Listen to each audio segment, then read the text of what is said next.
Welcome to Horrible Environmental Histories.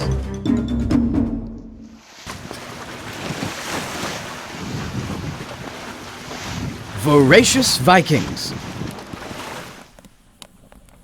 We didn't just destroy monasteries.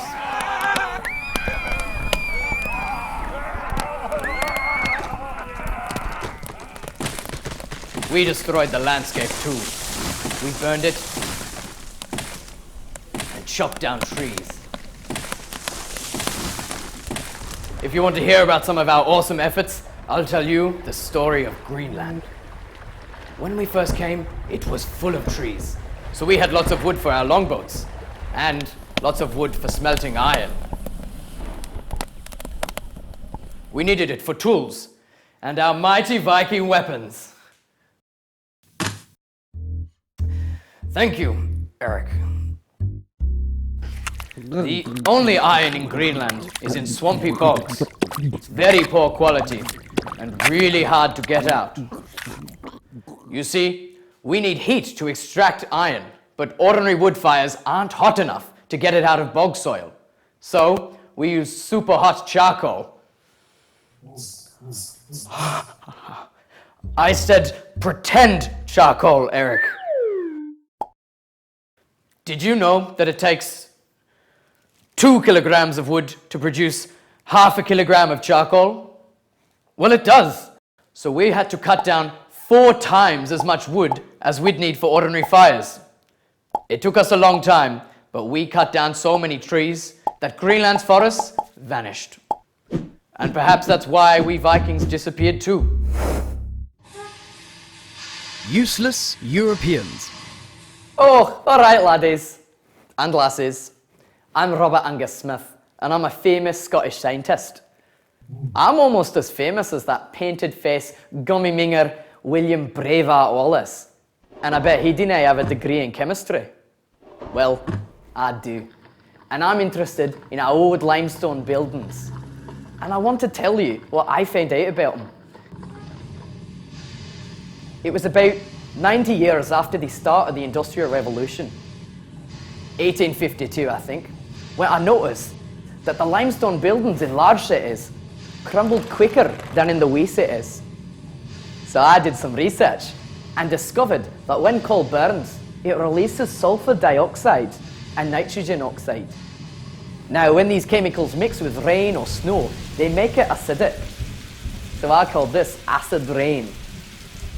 I hope by the time my grandchildren or my great-great-grandchildren are born, acid rain will never be around anymore. So, great-great-great-grandchild Robert Ewan McGregor Smith, what's happening with you? Okay, hello great-great-great-granddad. It's a right shame. Acid rain still affects lots of places in the world. In Britain and Europe, it's still bonny bad. Did you know, in Scandinavia, heaps of lakes have lost all their fish populations because of acid snowmelt? And in parts of Poland, trains can now go faster than 65 kilometers an hour because acid rain has weakened the tracks. Oh, that's got to hurt. Even the Colosseum in Rome and the Acropolis in Athens are slowly disintegrating. One of the worst areas in Europe is the Most Basin in the Czech Republic. That's where Soviets mined lignite. They mined it from 1948 to 1990. Here's what happened. It's a right, Funkel. Scandalous Soviets. After World War II, we needed cheap fuel and lots of it to build infrastructure in Soviet Union. So, we mined lignite. It's type of coal, halfway between peat and black coal. Lignite releases 4 times more sulfur dioxide than black coal does. It burns so quickly that it virtually disintegrates. Poof! Kilo for kilo, lignite produces much more pollution, but much less heat than black coal does. Lignite is very bad for environment. So very, very bad. One area that we mined, the Most Basin, was called Black Triangle of Europe. When lignite burn, it make rain that burn. This rain destroy nearly 3/4 of spruce forest in Czech Republic. Many people in most area have lung disease and chest problem. But is not all bad news. We learn that burning lignite is bad for atmosphere. Now we look for better way to produce energy. But will be long time before we fix all damage. So, burning leads to big problems, da? And not burning is maybe better idea, da? Niet.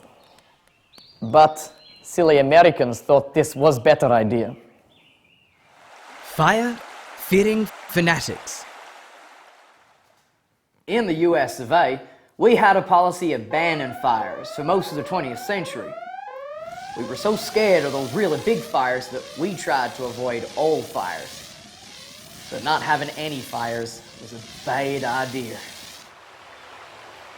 Some places like Yosemite National Park need fire to help stop really big fires and to keep the environment balanced. When there's no fire, some plants that need it to germinate can't, and the growth patterns of some other plants changes.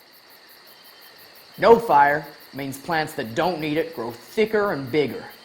And this means there's loads more fuel.